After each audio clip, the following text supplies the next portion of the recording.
Hi, Gosia. It's so nice to have you here. Thank you so much for coming to my show. How are you today? I'm fantastic. I love doing this. And speaking with you for half an hour about things that fascinate me, amazing. Okay, great. Thank you so much. Today we have an exciting topic to talk about, and I feel it's one that so many people can relate to. Because as we all know, it's January, it's the month of making positive changes to your life. Everybody is sort of questioning, what they've learned in the previous year and what they would like to achieve in this year, in the new year. And here we are, and lots of people are setting new goals and new targets, something they want to achieve. But you talk a lot in your lectures and in your courses and in your book about the power of positive intentions. So can you tell us a little bit more about that? Because that sounds fascinating. And I think positive intentions is not something that many people do or practice. Yes, I think this is very important to understand the difference between Yeah. goals and intentions. And in fact, I would have to say that sometimes when we set goals, they could be quite dangerous, Mhm. exhausting. We can get burn out if we are sort of working on goals that we've set out at the beginning of the year, which are completely out of sync with who we really are and Mm. with our soul. So, goal is set for achieving something which is outside of you often, and Mhm. there is very measurable aspect to it, and you have to put some action into and work on it, but it's sort of set a little bit outside of you. Okay. Yeah. um Buy something, um go somewhere, buy a car, be invited. It somehow the power is a little bit outside of you, Mhm. but the intention, it's focused on here and now. On, for instance, I could have had a goal to speak on a podcast with you. That could have been a goal and it was very measurable. But now we are, let's say, together. My intention is that I feel completely relaxed, that you Mhm. feel relaxed and full of inspiration and joy and peace. And every single person who will listen to it will be touched in some deep way, and that their life will be transformed completely. And that while I'm speaking, I will be connecting with my greatest wisdom. There is Mm. nothing outside of me. It is all about my connection with myself, with the audience, with the listeners, and with life in this very moment. So Mm. when we set intention for the day, we're setting intention on how we want to feel, how do we want to be, how our relationships are going to be with someone, Right. and rather than achieving things that they are very good to achieve. Let's say goals are very good to set, but it's important to combine them with intentions. Intentions when you cook a soup, that you putting your Mm. good energy. So your Yeah. goal is, I want to feed my family. Okay, it's a goal. But my intention is that the soup that I will make today will be deeply nourished and it will heal everyone, and people will Mm. eat the soup and feel so happy. Do you Mm. see that? Does it So, make sense? yes, absolutely. So I just want to highlight here because this is so important and I don't want anybody to miss that. So the way I see it is that the intention is almost like this one thing that set our minds in a positive way, looking forward to the event and almost visualizing and taking that charge of what we want, what the key outcome should be. So let's say we have an event Yes. that might be a little stressful. Maybe, we predict it might be stressful in our mind. Maybe it's a meeting with our boss. And the goal would be to get a certain outcome from that meeting, right? But the intention could be that we both leave this, we co-create during this meeting, and we both leave this meeting satisfied and happy with the outcome.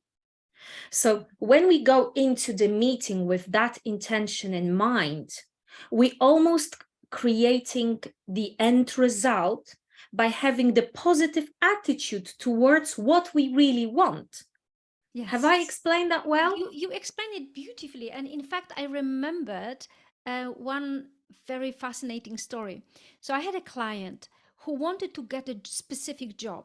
She said, "I'm Mhm. going to go and get it. This is the job I want, and it will happen. I know it will happen." And I said, "That's fantastic. You've got this positive intention about it, but let's check on a scale from 1 to 10.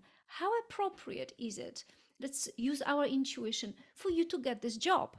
So I have this special technique that I show to my clients how to use. And we close our eyes, we connect it to the boss, to the company, we connect it to her soul's perspective.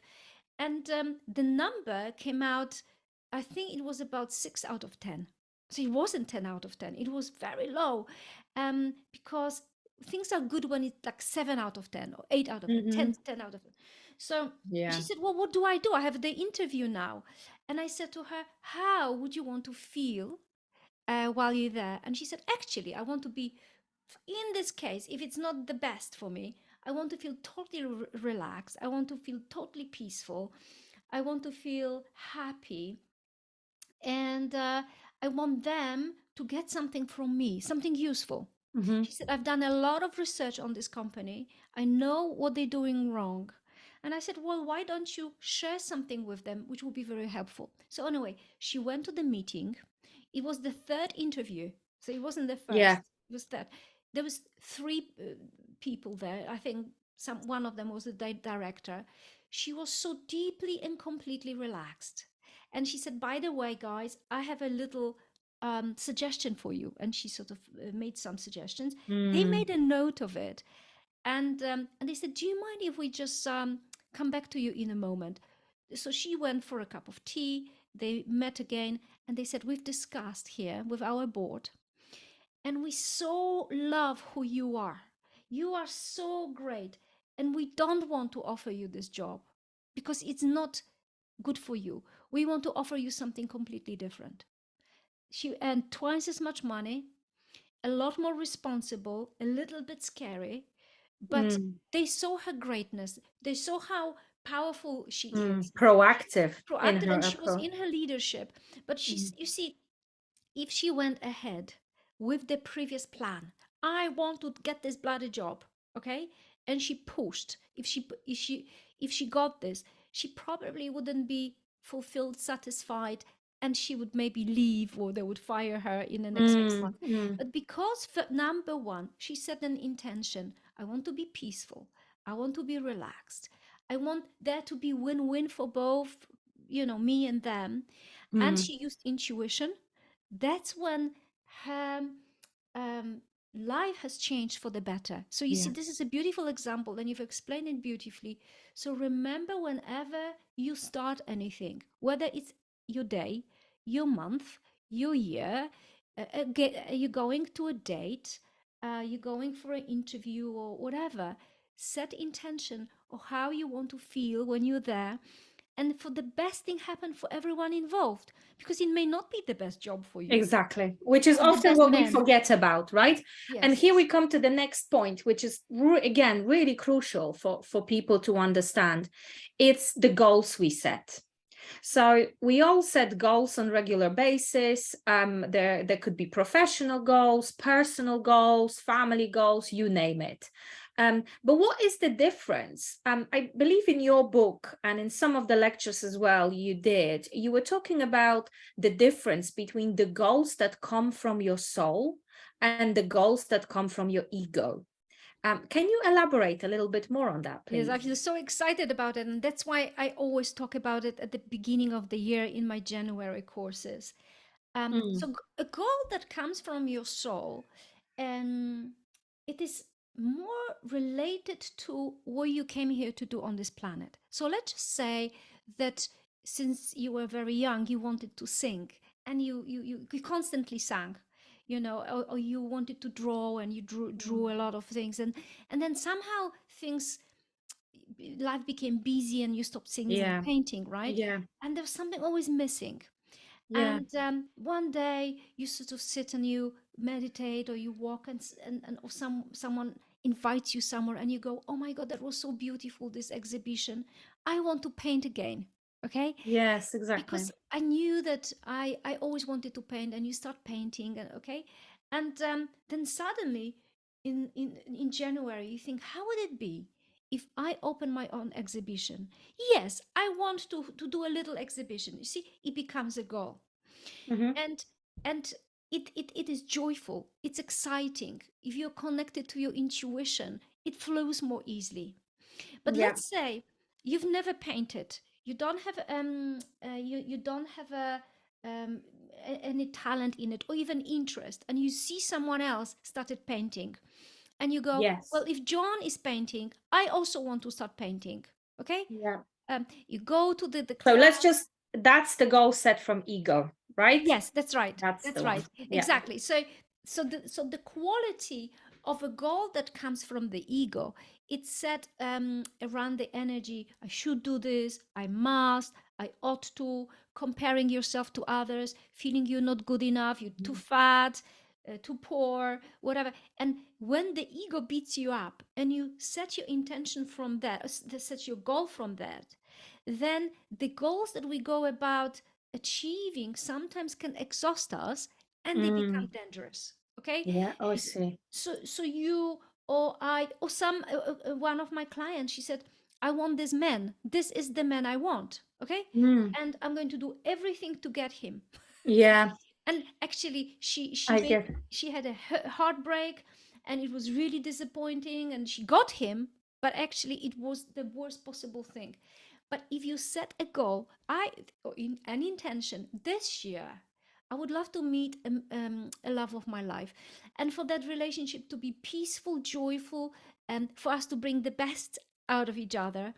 And I want to be truly happy with this man, for instance, right? Mm. So this is actually a goal and intention, okay? Hmm. But you're focusing on something that you deeply want. If you, again, ego says, look, you are 35, you are single, everybody's getting married, you're going to miss out on being a mom. And I had a client like that Exactly. three Yeah. days ago, and she says, I'm 43, I may not have a child. I quickly need to find a husband. And she was like on a hunt. She was stressed out. The man smelled a rat. Do you see what I'm saying? Yeah, And that's what I say. Yeah. yeah, and so I think that it's important to understand that when you set a goal for the year, ask yourself, why is this so important? Why Mm. do I want it? What will and why? Okay, so you answer this. And if you feel some sort of sadness or anger or pain or fear, clear it first, Mm. okay? And make sure that when you think about your goal, you feel joyful, you feel Mm. expanded, you feel excited. This is the word, right? Like you said a few minutes ago, excited. And then it feels like you're spreading your wings when you're going to do it, Mm. rather than beating yourself up.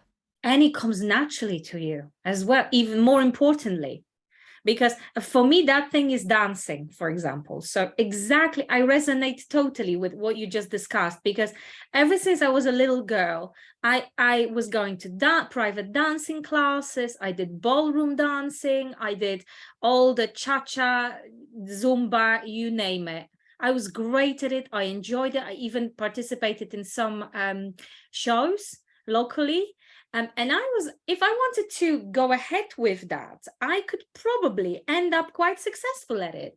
But different things happen, and lots of distractions, and choosing your university. And sometimes we get sidetracked from our true passions.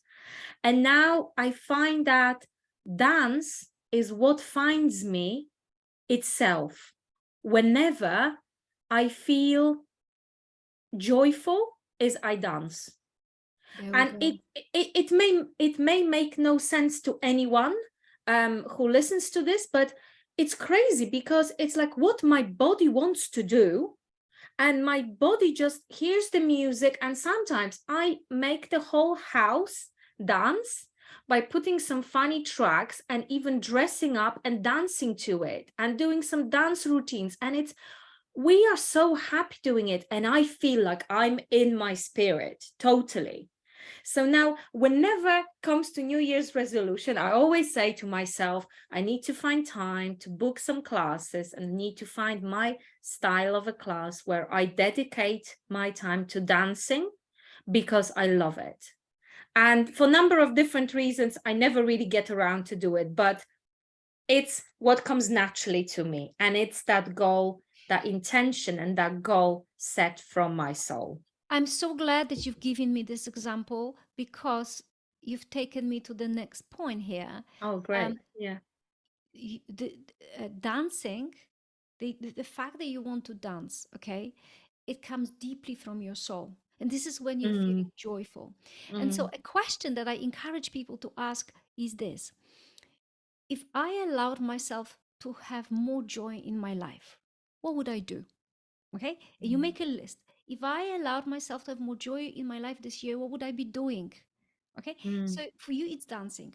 And then you take a diary, you look at your calendar, and you go and you put it in your diary. Okay. mm. And you just simply, like, you make an appointment with a dentist, or friend, or appointment related to making, some career steps. It's exactly the same way. Why we don't do that? Why don't we get around doing things?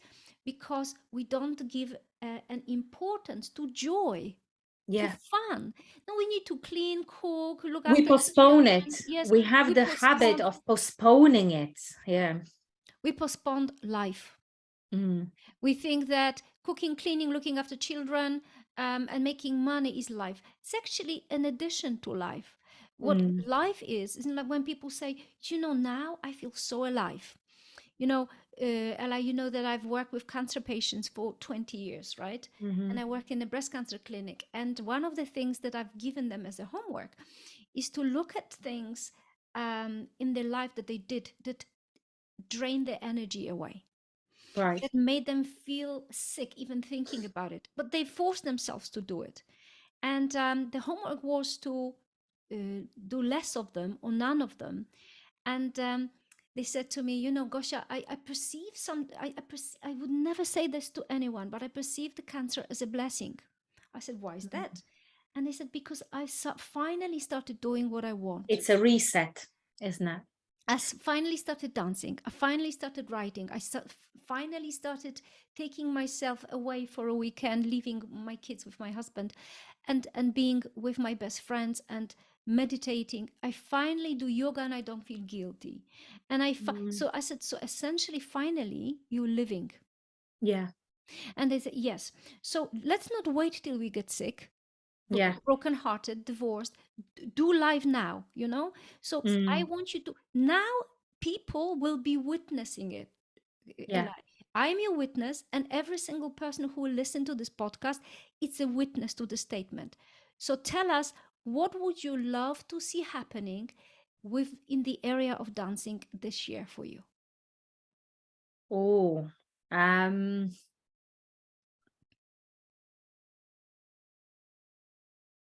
I think I would like to join some semi-professional dancing group and maybe have one show this year somewhere. Okay, now So that's close your my eyes. goal. Now close your Hmm. eyes, and I want you to feel it. Imagine that you are having your show. Your husband is there, your friends are there, I am there, and there is a show, and you did really, really, really well. And tell me, how are you feeling? At ease with life, at ease with myself, um, completely exhilarated and in love with life, in essence. Exactly. And now look, how did it affect your husband and your son and your relationship?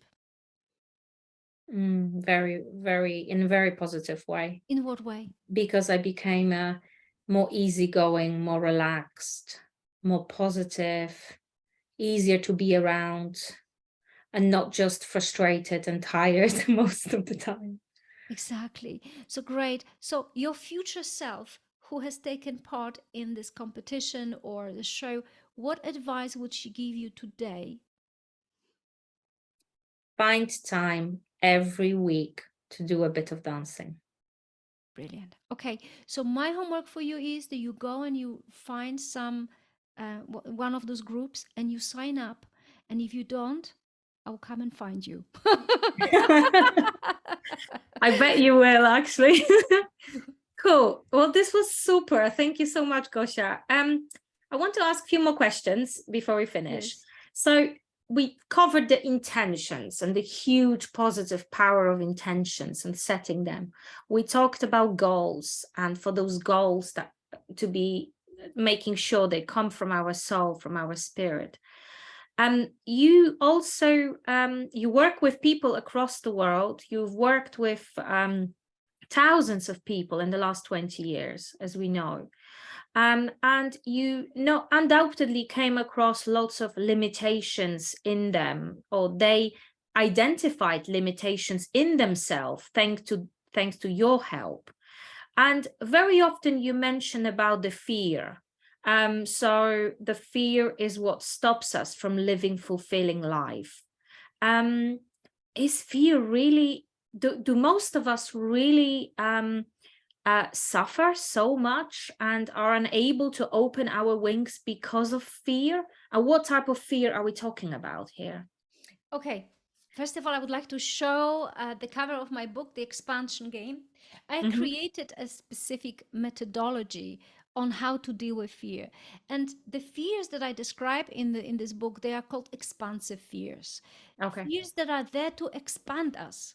Mm-hmm. So when we come across a fear, we tend to shrink and stop actually doing what we really, really want to do, like Mm-hmm. changing a job, making more money, dancing, becoming a Mm-hmm. professional dancer, like you, for instance, right? Writing a book, and so on and so forth. And the fears are, I'm not good enough. I will be judged. I will be laughed at. Oh, my husband may not want me to dance. Yeah. He may be disappointed with me. Whatever. I call them expansive fears because behind the biggest fear, it's your biggest success. And we Right. need to dance like you like dancing. I like dancing with fears. My fears, my clients' fears. So if you will learn how to dance with fears, then we will succeed in life. We will succeed because it's a natural part of our existence, stepping out of comfort zone. But Yes. we need to understand why those fears are there. They are there to protect us. So when you Mm-hmm. think about the way our brain is made, Yeah. we have that part in us that is there to protect us and says, Mm-hmm. do not do it, Mm-hmm. because if you do it, it will be dangerous. Okay, Yes. so we have hardwired that, Our subconscious into mind. Mm-hmm. into our subconscious mind, not to do new things, not to step out of our comfort zone because it's dangerous. Mm-hmm. Subconscious mind is there to protect you from harm, emotional harm, physical, and other ones. But then we have our soul, we have the superconscious mind that wants you to expand, have fun, and create. And they are in virtually constant battle. Now, the Mm-hmm. question is, who is behind the steering wheel? Yes. If it's your subconscious mind who is fearful, programmed, carries past life memories and Mm. childhood wounds, if this part is behind the steering wheel, you'll be procrastinating, frustrated, disappointed, and And never do anything new and exciting. that's right. Never try anything, never start a new challenge. Sorry. Or get a new hobby. Yes. And I love what you said there. And I just want to add to that as well, that how do we ensure the right part of the brain is doing most of the talking? By practicing creating new habits.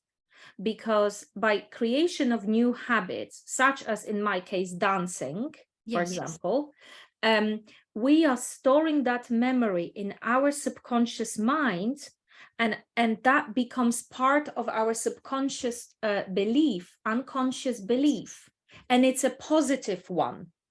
So we need to create more of those neural connections between neurons in order to, for the right part of our mind, the part that wants to expand, drive us in life. instead of giving into that part that holds us back from expansion and growth. So creating new habits, doing something, I always talk in my podcast about do something you love. Find time to do something you love, because the things you love bring you fun, joy, lightness, and they make you a happier person. And if you make a habit out of this jogging or running or dancing or cooking or creating or painting, once it becomes a regular habit, it really significantly boosts your mental health, your happiness. But yes, going back to the fear, we get it. It's a very good, very well explained point that it's the part of our brain that wants us to protect us, that same brain that many centuries ago would want to protect us from a tiger or a lion attacking us, that tells us to run. That same part of the brain makes us quite reactive and angry when something doesn't go our way. So we need to allow more lightness in our life. And the last point, you have an event coming up soon. Can you tell us more about it? Because I'm sure some of the listeners could benefit from it. When is it taking place again? Well, very soon, and it's on the 21st of Jan. It's going to be recorded if you can't join it. And what we actually, it's called Open Your Wings. It's all about releasing all the potential programs, ideas, and Those fears fears, right? that may stop you this year Yeah. from living your life with open wings. And so basically, we're going to be coming. We're going to make a clear decision to become a master manifester instead of master of limitations. Because Yeah. when we have very clear intention that this year is going to be a year of fulfillment, joy, expansion, and growth, which includes working with fear, we are going to get there, but we need to have the tools. So Yeah. on the 21st, we're going to work with releasing, letting go, reprogramming, and asking yourself, what do I really want to create Mm, this year that will mm, make me happy and benefit mm, everyone around us? So we're going to mm. work with releasing, but also manifesting, most powerful manifesting tools and technologies. Also, I'm going to show people how I work with intuition, because my intuition is the source of all my success. Exactly. Knowing Yeah. how to work with fear, but also following my intuition. And so Mm, basically, it's going to be highly intuitive year for you if you come and join me on the 21st. And that's wonderful. and Yes, the intuition is on the we spoke, like you said, you spoke about the fear, but we have the superpower, that intuition, which we rarely use. Sometimes we use it, but we don't realize that we are using it. But what would happen if we were able to actually properly tap into that intuition and use it as our superpower?